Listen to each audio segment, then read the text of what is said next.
Hi, everyone. This is Rachel from Mini Ministry coming to share with you our next section of the life of Abraham, part 2. I promised you it was coming. Today, we're going to dive into Genesis 16, 17, 18, and 19. So grab your Bibles if you can so you can hop along for the ride as we jump into the Word of God and see all the awesome stuff He has for us today. I'm so excited for this. This part of the life of Abraham is actually very well known, and most of us talk about it all the time in church setting, right? It's very common, but I think we need to stop today and really dig into what is happening to Abraham and Sarai and what God is trying to teach us through their lives and slow down a little bit just to take it all in. So we're going to start in Genesis 16. Okay, so we already know that from the last time we met that God has promised descendants through Abraham. They're going to be more numerous than the stars. It's going to be fabulous.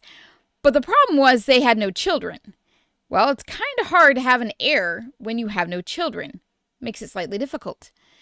But God promised them that it would happen, and God always comes through on His promises. But as we're about to learn, sometimes we don't like to wait on God. And that's exactly what happens today. So this is now 10 years past the point of God's initial promise. 10 years have passed. Now, 10 years is a long time. That's a decade. A lot can happen in a decade. And they patiently waited for God to fulfill His promise to them. They patiently waited to have a kid. Yet with every year that passed, nothing happened. And I'm sure they got annoyed and distraught, and their faith went up and down like a roller coaster. Well, after 10 years, Sarai takes matters into her own hands. She decides that it's basically going to be my way or the highway, and says, you know what? God said we were going to have a kid. Nothing has happened. Here's what's going to happen. I'm going to give you Hagar, my servant here.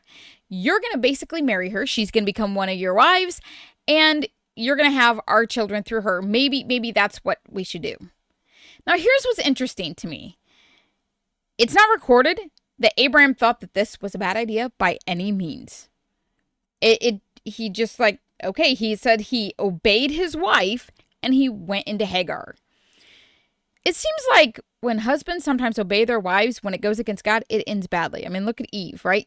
Adam kind of followed along with Eve, things like that. Sometimes us women can cause trouble. So Hagar sleeps with Abram and thereby goes around the promise that God had made, didn't want to wait. And Hagar gets pregnant, like immediately, it seems like. In fact, she gets pregnant, and she then begins to look at Sarai with contempt, kind of like what happens when you get something new and you look at somebody, you're like, look, I have something you do not. It makes you prideful. It makes you ridiculous. And Sarai didn't care for that. She sat here and saw her servant girl, who is now pregnant with her husband's child, and she got, I'm sure, jealous because she couldn't have a kid, but she got contempt for her. She began to, I'm sure, kind of hate her within her own heart. And she tells Abram, look at what you've done to me. Okay, it's not Abram's fault. Abram followed your direction. Abram married her, slept with her as you asked, and yet you're yelling at your husband. But okay, whatever. And Abram's like, I tell you what, she is your servant. Deal with her as you see fit. Back then, when you had a servant, you treated them how you saw fit. And in this instance, Hagar was the handmaiden of Sarai. So Sarai could deal with her as she saw fit. She was in control of Hagar to a point. And so she started to treat Hagar rudely, right? It just says that she deals with her harshly. I would guess that means that maybe she was verbally almost abusive, perhaps. She constantly maybe glared at her and kind of snuffed her nose at her, just made her probably feel horrible for what was going on. All the while, Hagar was growing a child inside of her, and she was probably filled with the usual joy that we all feel when we're pregnant. Well, Hagar, she got sick of it. She got to the point where she couldn't take it any longer. She was sick of the annoyance and the frustration with all of this, and she decides that she's going to run away. So she takes off into the wilderness, and God finds her and is like, what are you doing here? And she retells the whole account to God, even though he already knows. And she's like, I couldn't take it anymore. I've had enough. Well, the angel of the Lord says to her, return to your mistress and obey her. Okay? I'm going to multiply your offspring so that they cannot be numbered. You're going to have this child, and you're going to call him Ishmael. And he's going to be a wild donkey of a man, his hand against everyone, and everyone's hand against him, and he will dwell over all of his kinsmen. So she's given this promise by the angel of the Lord that, yes, she's going to have this child, his name, Ishmael, but that great things are going to come from him. This is to give her hope. This is to encourage her to keep going in the way she is going, to do what God is asking her to do. I can't imagine this at all being easy for Hagar. She now has to endure going back. She ran away from home. That's bad. She then has to go back to her mistress, go back to Sarai and Abram, and go back to her job, go back to serving her, all the while having this child that she doesn't even know what's to come of him. I mean, she's given this information about him from the angel of the Lord, but still, she probably doesn't gravitate any of it, to be honest with you. She's distressed. She's pregnant. But she follows the angel of the Lord's direction, and she goes back. Okay? And she bore the son, and they named him Ishmael. And it tells us that Abram was 86 years old when Ishmael was born. This is not young people, okay? Now, Hagar was probably quite a bit younger, being a servant girl. She was probably considerably younger, but the point still stands. Abram is 86 at this point. Now, I think an 86 in their time is not the same as 86 in ours. I don't think they equate to the same. I think that's a problem we have when we read the genealogies of the Bible. We come to it and we see that this person's this old and this person was this old and did this. And we're like, how is that possible? But I don't think their ages match up with what we age us now and what we see of that. So keep that in mind. So she goes back and has this kid and has Ishmael. And still, Sarai has not gotten pregnant. She's still without child. And she probably gets more and more envious, more and more annoyed. Wouldn't you? I would, absolutely. Okay. Then we jump into Genesis 17. Okay, which feels kind of like it's a side note that God put in here after all this. And it comes to the covenant of circumcision. Now, we have to have this discussion. I'm going to teach it to you like I do my kids in school, at Sunday school, okay? Abraham is now 99 years old. That's how it opens up. So a good portion of time has passed since we last met, right? Abraham is now close to 100. And it's time for Abram to become Abraham. God's going to change his name because when God makes a covenant, and a lot of times when God does something crazy with somebody in the Bible, they get a change of name. Think of Saul to Paul in the New Testament. Well, here, Abram becomes Abraham. Okay, yes, God's going to change his name because he's going to reiterate this covenant with him. Okay, he's like, I'm going to make a covenant between me and you, and it's going to multiply greatly. And Abraham falls on his face before God, and he says, you shall be the father of a multitude of nations. No longer shall your name be Abraham, but your name shall now be Abraham, for I have made you the father of many. Now Abraham, I can now say it because I've been saying Abraham, I get tripped up all the time. Abraham is given again this promise by God. You're going to have numerous children. And I'm guessing Abraham was still just as utterly confused as before. Remember, they have no children. Now he has an heir through Ishmael from Hagar. But God's going to make this clear that it's going to be through his wife, Sarah, that this is going to happen. And I'm sure he just stays highly confused. But God then says that I'm going to make this covenant with you, but there's going to be a sign for this covenant. It's an everlasting covenant. And circumcision is going to be the sign. Now, just in case you're not really aware of what circumcision is, I had a kid in my Sunday school class ask me, like 5th grade child. So I figured we could not get too in depth, but a little bit. Circumcision, as the Bible lays out clearly in Genesis 17 here, is the foreskin of the man's private part taken away. That's what it says. Now, I don't know about you, but as a woman, I can't fully grasp the intents of this moment. But it does not sound joyful.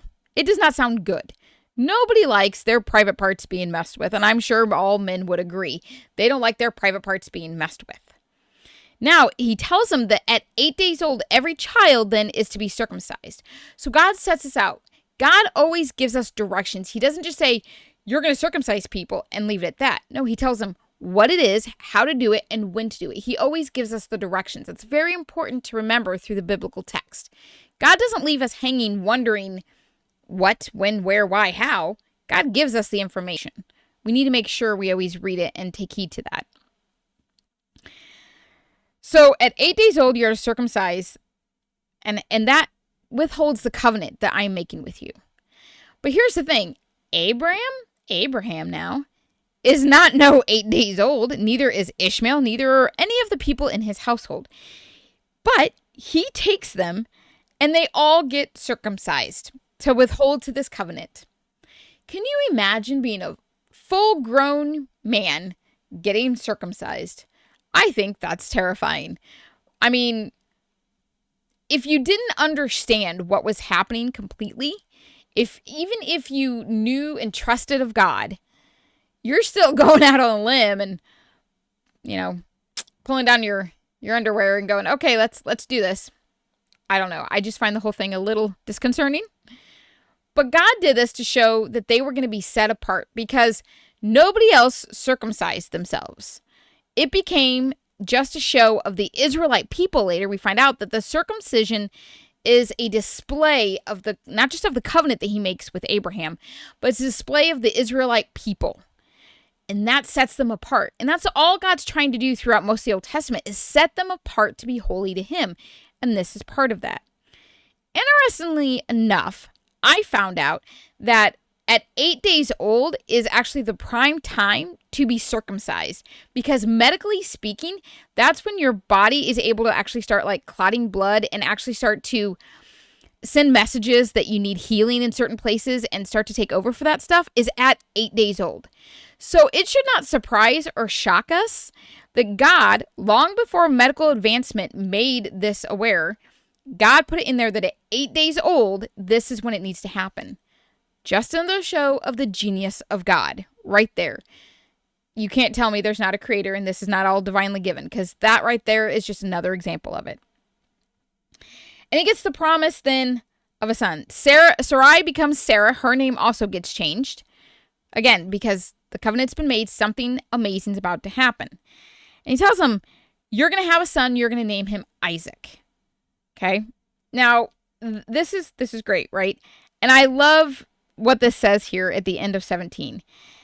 And Abraham fell on his face and laughed and said to himself, shall a child be born to a man who is 100 years old? Shall Sarah, who is 90 years old, bear a child? And God says, no, your wife shall bear a son, and you shall name him Isaac. And Sarah's in the tent, and Sarah laughs. Now, I've always found this hilarious. Sarah's in the tent listening to all of this fulfillment, all of this to come happen. She's 90 years old. She is past the time of childbearing. Okay, that means she no longer is getting her period. There's no evidence that she should be able to bear a child. You're going to have a kid, and you're going to name him Isaac. And she just laughs, which is hilarious because Isaac actually means laughter. So you can see God's hilarity in all of that of naming him Isaac. Okay, he is going to be great. But don't worry, Ishmael, I'm going to do something great with him, he tells him.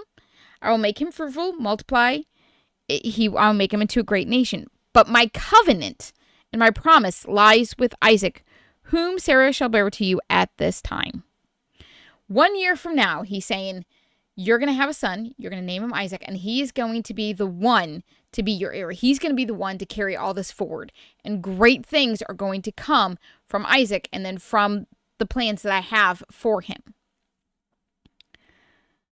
I can't imagine Sarah and Abraham now sitting there going, okay, God's been promising us for 20 years of a kid. You laid with Hagar. We had a kid. Apparently, that wasn't it. He's still promising. Sometimes God's timing is, I shouldn't say sometimes, almost all the time, God's timing is not the same as ours. Sarah wanted a child when it was promised. When she probably first heard that they were going to have a son, and that was going to be an heir, and they would have all these children and all these descendants. She was ready that day. She was probably like, every time they got together, she was like, this could be it. This could be it. But as the years waned on, her faith probably laxed, and she was probably like, it's never going to happen. But we have to remember that God's timing is not our own. And that's a great lesson and a great takeaway from the life of Abraham and Sarah. That even though it may not be happening when we want something to happen, God always fulfills his promises. God is not a God who just willy-nilly says something and then walks away hoping maybe somehow it happens. No, he's a God of intentionality and a God of purpose and love. And he always does what he says he's going to do. Look at all the promises through the Bible that you can read of, and he fulfills each and every one of them. We can trust him. But Sarah and Abraham didn't know that. And so they were just looking through the human scope of things and like, yeah, this doesn't seem logical. And it doesn't. To the logical thought of our minds, none of this is logical. Having a kid at 90 and 100, not logical. You're like, I see no evidence in my body that I'm going to be able to have kids. Don't worry. God's like, I'm going to take care of that.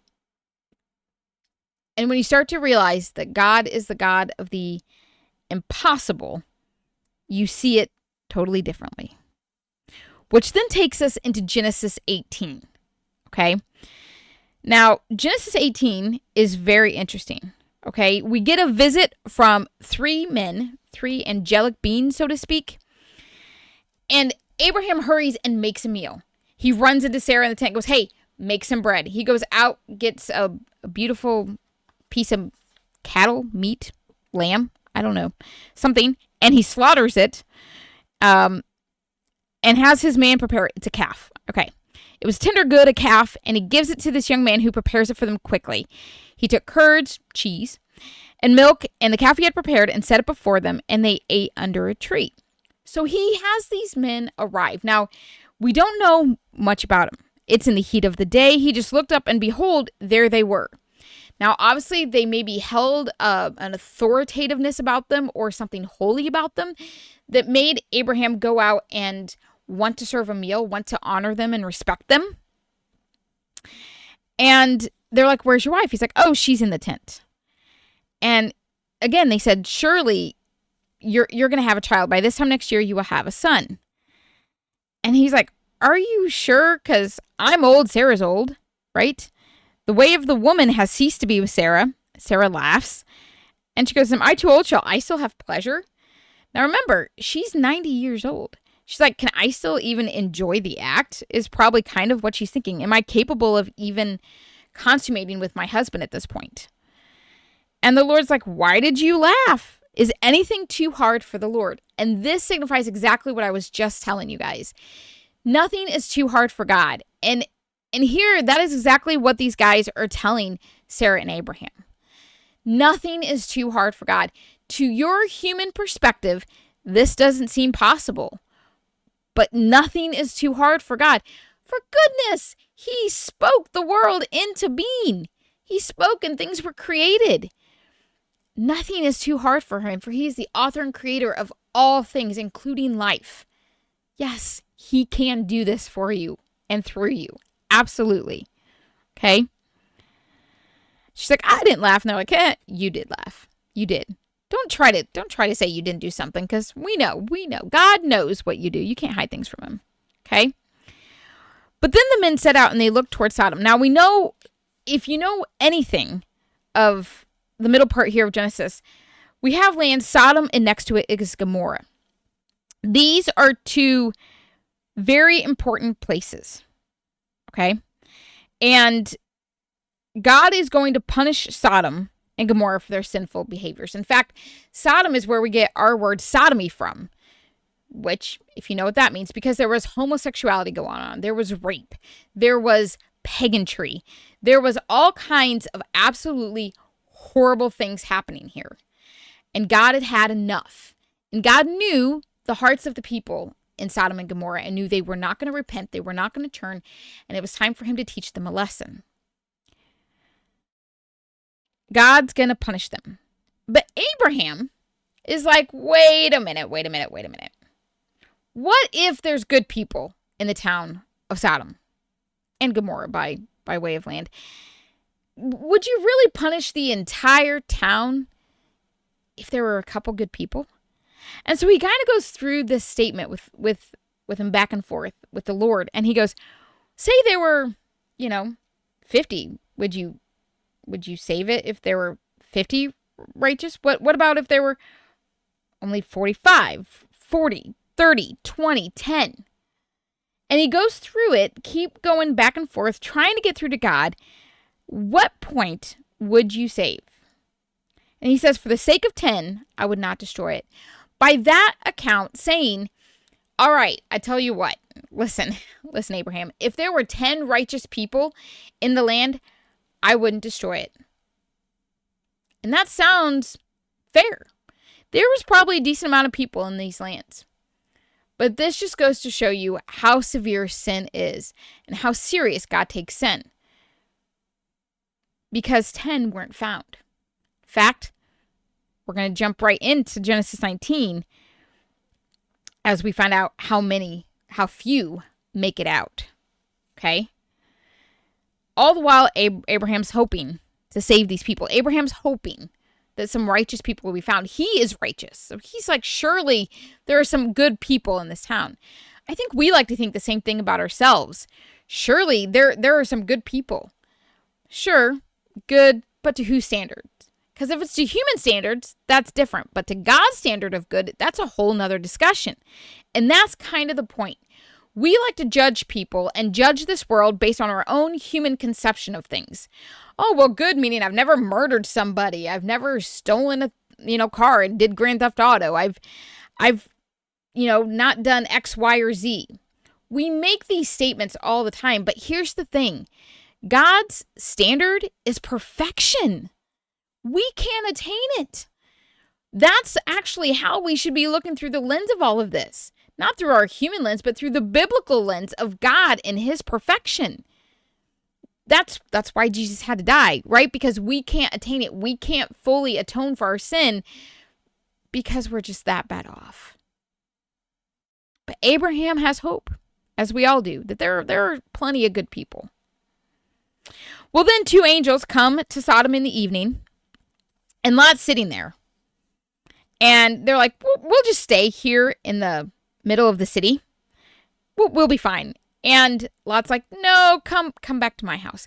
Clearly, Lot's aware of the insanity of the town around him. He's probably heard and seen and witnessed a lot of horrible things. And he's like, just come back to my house. Because he doesn't want them to be hurt. Now, we don't know how these angels looked. We don't know if they were clearly angelic to him. The Bible doesn't say. But he cared enough to want to make sure that they were safe. So they came, they feasted, ate together, and enjoyed time together. But before nightfall comes, men of the city of Sodom come, bang on the door, and are like, hey, we heard that there were 2 men in the town square earlier, and you took them to your house. Hey, let them come out so we can have sex with them.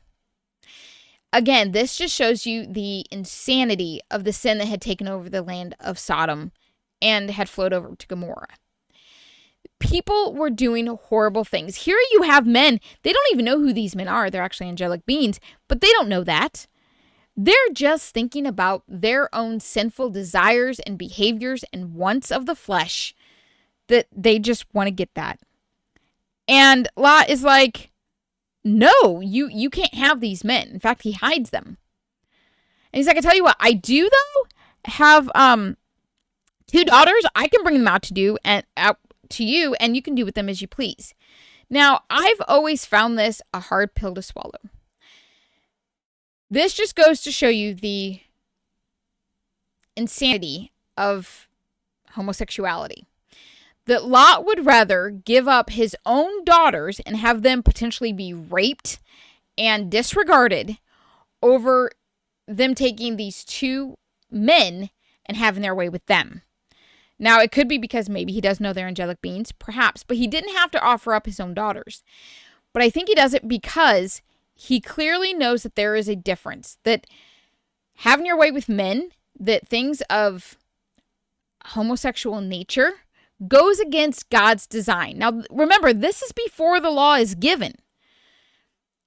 But he does know that marriage is between male and female, that God designated that from the beginning. And so I think Lot, even though he made the choice to live in Sodom, knows enough to say, that's not right. That's not good. So he wants to keep the men safe. But he offers up his daughters instead. But they don't. The men leave. Okay? The angels then tell them, they ended up getting strike blindness and they had to figure their way out of the town. But they tell Lot, listen, you need to gather your family, sons, daughters, in-laws, whatever. You need to gather all of them up because God is going to destroy this land because of the paganry, because of the sinfulness, because of the anti-godness that is going on. God is going to destroy it. And it's interesting because he goes out, he's going to destroy it, and it says, but it seemed to his sons-in-law that he was just jesting, that he was just having talk. So he goes and tells his family this, hey, you need to come to my house because God is going to destroy the city. I want to keep you safe. And they're all like, there is no way. This isn't going to happen. That's ridiculous. And perhaps they didn't want to leave their sinful ways. Remember, Sodom is full of sinfulness. Maybe they don't want to leave it. But as in true, perfect God fashion, God always holds to his promises. And he is going to destroy it. And he tells them, all right, I'm going to gather you up. You're going to leave this town. You're going to go out to the wilderness. And he gives them one rule. Don't look back. Because God doesn't want us looking back. He wants us looking forward to him. I think that's really the greater picture here. But he tells them, don't look back. Now, if you tell people not to do something, what's usually the first thing they do? The exact thing you tell them not to do. You tell a kid, don't do this, they're likely to want to do it because they want to see what's actually going to happen. But with God, it's different. God tells us for a reason. It's for our good and his glory. So the sun rises the next day, and he decides today's the day. Then the Lord rained on Sodom and Gomorrah, it says in verse 24 of chapter 19, sulfur and fire out of heaven. This begins raining down upon the towns of Sodom and Gomorrah. And he overthrew those cities and the valley and the inhabitants of the cities and what grew on the ground. Lot and his wife and his two daughters get out. They take him by the hand, they pull him out, they make it out of Dodge, right? They're getting out of town. But Lot's wife behind him looked back and she became like a pillar of salt. So there is Lot, his wife, and his two daughters, and they're leaving town. But Lot's wife couldn't help herself. And she did the one thing God told him not to do. It seems like there was another time in the Bible where a woman was told not to do one thing and she did it. Familiar. She turns around and becomes a pillar of salt. Her life is gone. All because she disobeyed. There is consequences to our disobedience. Sometimes it's immediate, sometimes it takes later. For her, it was immediate. She turned into a pillar of salt. And I'm sure Lot was extremely distraught. Also, I'm sure there was a lot of noise. Fire and sulfur raining down, the cries coming from the city, the chaos, the animals, people running. All of this is happening at the same time. And I'm guessing they could hear it. And God doesn't want them to look back. God doesn't want them, I think, to fully witness it. He also wants them to trust him. Walk where I'm telling you to go. Just trust me. I have something coming out on the other side. So they go out and they live in the land of Zor. And Lot's two daughters come to this realization that they are living in the wilderness, basically. And they're probably not going to find a husband because it's just them and their father. Well, how is our family line going to continue? Because we have no husbands. So they do the only thing they can think of. They decide to give their father a little bit of wine. That's right. They get him essentially drunk and passed out. And on the first night, the one daughter goes in and sleeps with her father. And she gets pregnant. The next night, the other daughter gets her father drunk. She goes in and sleeps with him, and she gets pregnant. It's like a weird Maury Povich episode. Like, who is the father? Only we know because there's only one man. Now, here's what's very fascinating. it tells us that Lot was not aware of this. He was not aware that he had relations with his children. They somehow did all this without him being aware of it. I don't know how that happens, but it did somehow, okay? And so they bore 2 children, okay? One's going to be the father of the Moabites. The other is going to be the father of the Ammonites. And they're going to become very important later in the conversation in the Bible accounts. Again, they took matters in their own hands. We see time and time again throughout the biblical narrative that when people take things into their own hands, good does not always come from it. It rarely comes from it, right? Whether you eat of the tree you're not supposed to, or whether you can't wait on God's timing, or whether you go outside of what you're meant to do to make things occur. God calls us to be patient people, but that's the last thing we are. We are completely impatient people. I mean, just think of how impatient we are when we wait in line for something. I remember the first time we went to an amusement park with our kid, and it's a lot of patience to wait in a line. Whether it's for a slice of pizza or a ride or anything, you have to wait in line everywhere you go. And he's learned as he's grown older that that's part of the system. That's part of what works. So he's learned to become patient within that waiting. But in the beginning, you're not patient. Sometimes we're like that with life, and we're like that with our faith. We grow impatient. We grow sick of waiting. We grow tired of saying the same prayers over and over again and not seeing the results. But see, God didn't call us to just ask, it's going to happen immediately. No, he says to be patient. He says to follow my ways are not your ways, and my thoughts are not your thoughts. His ways are higher than ours, and his timing is perfect, and his will always comes to fulfillment. The life of Abraham and Sarah teach us so many things, and this is just part 2 of 3 parts of this life. That's right. We're going to have a part 3 that will finish up the life of Abraham and Sarah and teach us some final things within their story of what God wants us to know and how we can look in our own lives and enact those things. It's amazing to me how often we come to things like Abraham and Sarah, and we know the account, we know what happens, but we don't often sit and reflect and really think about the real-time implications of all this, to really think about how Sarah and Abraham felt, what they saw, what they did. Think of Hagar, think of Ishmael, right? There was a 13-year difference between Ishmael and Isaac, and all the craziness that caused. There's so much here. And God wants us to take it all in. So if find time over the next week and sit and read through Genesis 16 through 19 and really take it in and really see the scope of what God is doing with these people. God's changing them. Not just because they're having children, there's physical changes happening to the women. But God changes them from the inside out, and God's showing who he is through these moments. Because at the end of the day, God will always glorify himself, as it should be, because he alone is God. Thank you guys so much for joining me. I hope you're enjoying this Bible study. When we come back, we will, like I said, have part 3 of the life of Abraham. And we're going to see the promise fulfilled and exactly how that's played out and what that means for us. Thank you guys for being part of Mini Ministry. I hope you have a good day and a great week. And until next time.